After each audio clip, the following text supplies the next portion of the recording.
Looking for a film full of laughs, action, and futuristic robots? Will look no further than Aladdin 3477, The Jinn of Wisdom.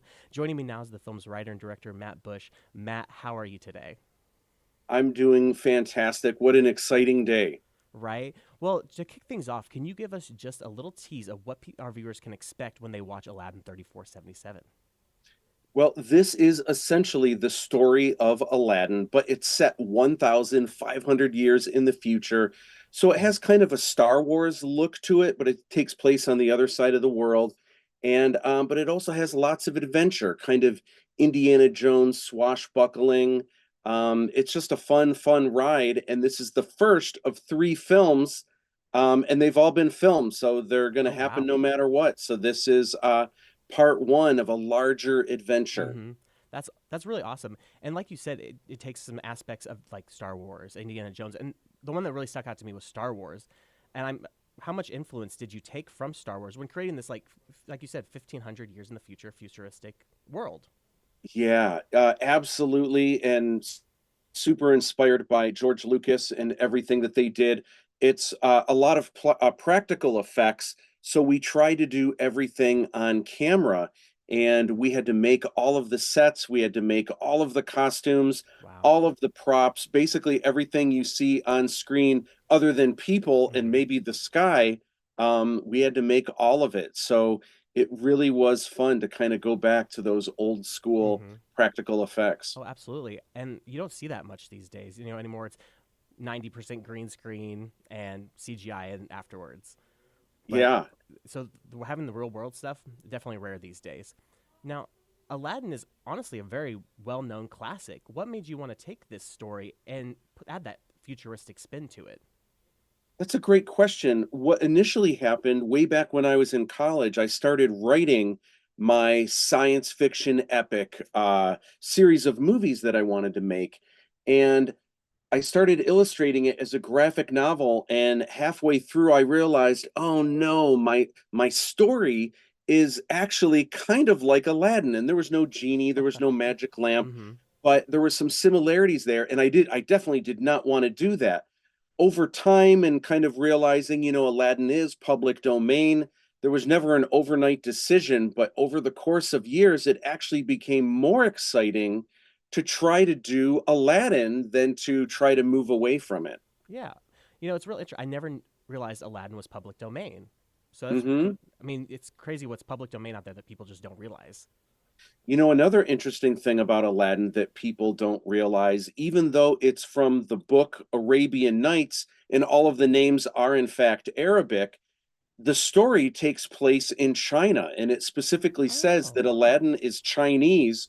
So my decision to kind of have the story take place kind of all over Mm-hmm. Asia and India, I just kind of wanted to split the difference. Most people know the Disney version, which Mm-hmm.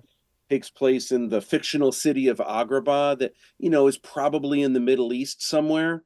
Um, but I thought it was interesting to have a little bit more of a global adventure, and but the original tale actually takes place Huh. in China.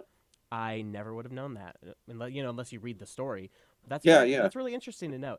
Now, you have Mhm. over 3 decades of work in as an artist, working in worlds such as Star Wars, Indiana Jones, Stranger Things, and honestly a lot more. What was it Mhm. like though picking up the role of director and writer now?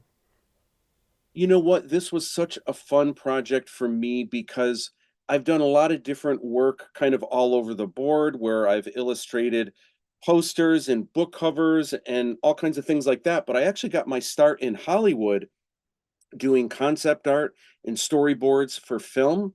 So this was, and also comic books, which is obviously storytelling. Mm-hmm.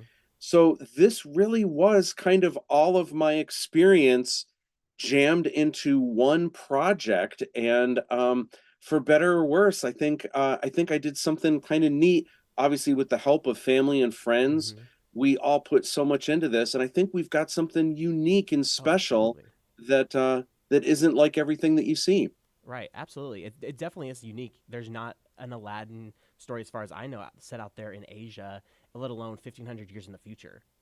Yeah, yeah, for sure. Um, yeah. Now, with taking on these new roles, was there anyone in particular that influenced you, either with writing or directing? Gosh, I would say obviously George Lucas and Steven Spielberg. I'm a Hmm. kid of that golden era, so that is obviously very prevalent in there. But I would say for a new director, probably Edgar Wright has some really neat sensibilities for editing, where things are just a little bit faster, and he's kind of a product of Sam Raimi, so there's some Hmm. similarities there as Yeah. well. So, I would say old school would be George Lucas, new school would be Edgar Wright. And those are definitely some great influences for sure. Now, taking on the mantle of our Aladdin in Aladdin 3477, we have Eric Steele. But you had over Mhm. 10,000 people audition for this role. What made Eric stand out above the rest and make him right for the role? Yeah. Well, to be fair, even though we did have over 10,000 applicants, that was worldwide. And I don't know why I put it out there worldwide, knowing I didn't know it was going to take 5 years to film, Hmm. but I knew we were probably going to have to work with people that are local or at least in the Michigan, maybe Midwest kind of area. Right. So that weeded out a lot, quite a Mm. bit.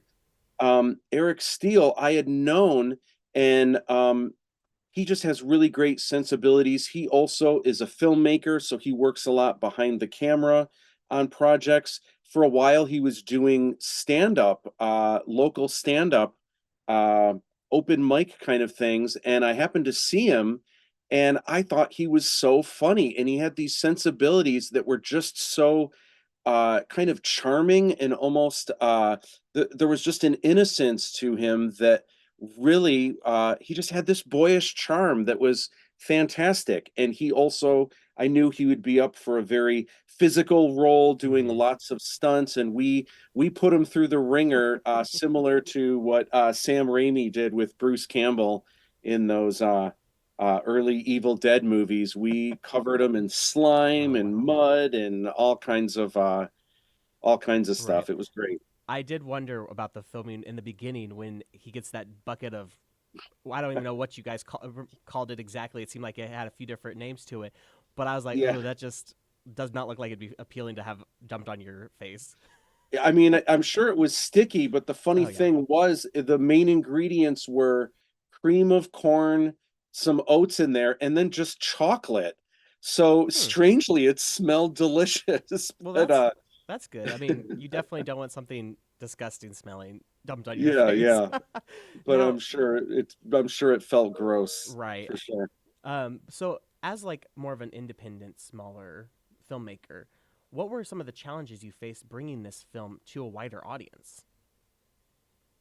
Gosh, well, again, I would say the biggest things that were complicated, normally when you have an independent film, a lot of them are cop dramas, mob movies, Hmm. romantic comedies, slice of life. Yeah. And not to knock those, I love those movies, but they're a lot easier to make because you're filming in people's living room and your people are wearing clothes that they already have that Right. fit them.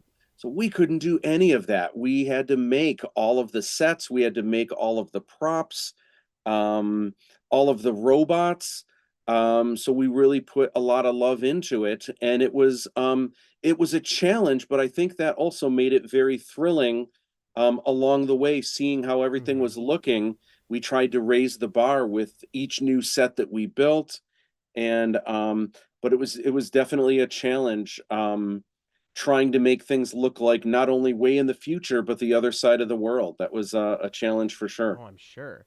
And I mean, honestly, though, it looked like you guys succeeded. I mean, you were in India, you were in Pakistan, you were in all these locations.